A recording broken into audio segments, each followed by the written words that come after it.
this is Gigi with XOGG Fabrics, and I wanted to demonstrate for you today how to use your rotary cutter.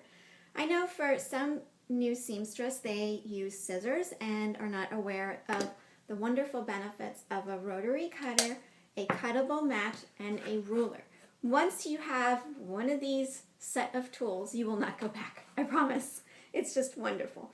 Let's say, for instance, that I wanted to cut a 5x5 piece for a project that I'm doing for a quilt. Okay? The first thing I want to do is I want to make sure that my fabric is lined up.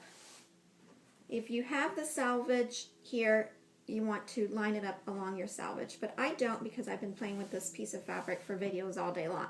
But I'm going to try to line it up as much as possible along one of the straight edges and stop there. Okay? When you look at your ruler, there are guides that are horizontal and guides that are vertical. You want to line those up along the guides that are on your mat. So that is very important to get a nice cut.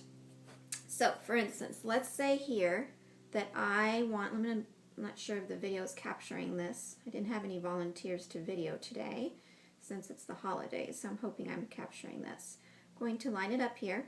The first thing I want to do is cut a straight edge somewhere, and I'm usually away from the edge of the fabric so that I know that I get a nice line cut, a nice straight line. So over here I went 2 inches to the left, and that's going to be my starting point.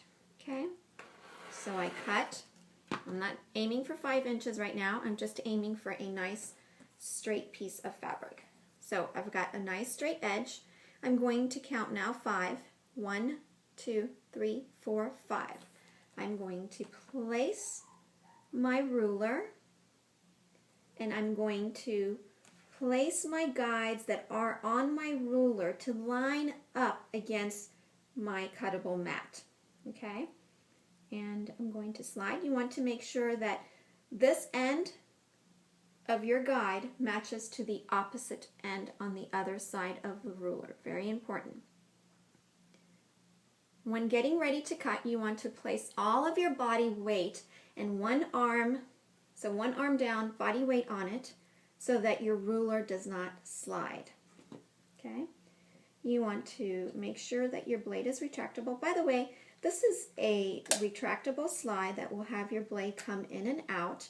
You want to make sure that you always retract it when you're done because these blades are very sharp. I tend to switch out my blades after several projects to have a nice sharp blade.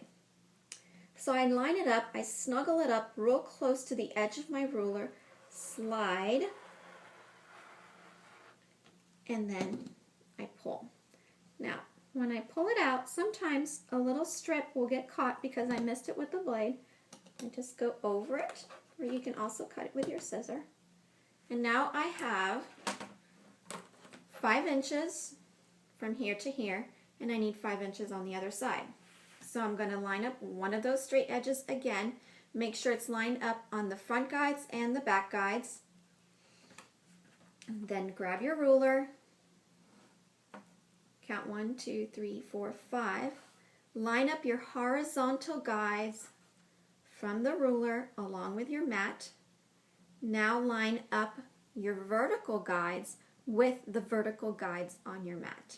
And if you look straight above the ruler, you can actually see the perfect square and kind of adjust as needed to line up a perfect square. Okay? So I snuggle up my blade at an angle, then kind of straighten it up a little bit. Press firmly. Make sure your ruler is not sliding. Pull. As simple as that. Now we know darn well that if we try to do that with a scissor, there is no way that we're going to get a straight cut. So I hope you enjoyed this little demonstration. Till next time, this is Gigi with XOGG Fabrics.